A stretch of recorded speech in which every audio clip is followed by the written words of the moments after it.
दुःखाच्या यातना आहेत त्यापासून मला बाहेर काढ. मग आता तू माझं नामस्मरण कर. तेव्हा हा जो भगवंताला म्हणतो देवा असं मी केव्हा म्हटलो, म्हणजे हा जीव जन्माला आला की पहिल्यांदा भगवंतासोबत खोटं बोलतो. परंतु देव सुद्धा आपल्यापेक्षा हुशार आहे. चतुरातो शिरोमणी गुण लावण्याची खाणी. तो भगवंत आपल्यापेक्षाही हुशार आहे. मग जन्माला आल्याच्या नंतर आपण भगवंतासोबत खोटं बोलतो असा असणारा हा जीव आहे. आणि या जीवाला भगवंताचं नामस्मरण करण्याकरता जन्माला घातलं.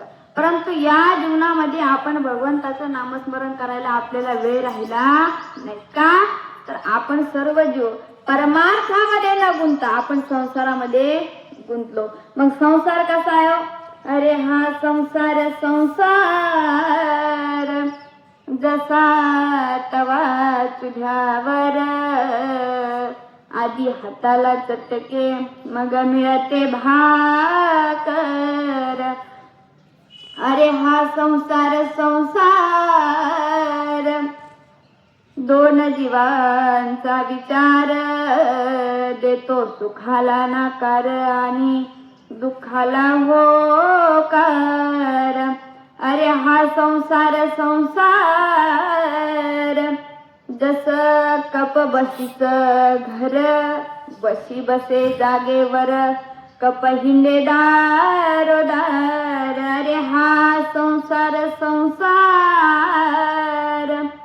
जसा तवा चुल्यावर, आधी हाताला चटके मग मिळते भाकर. असा हा संसार आहे.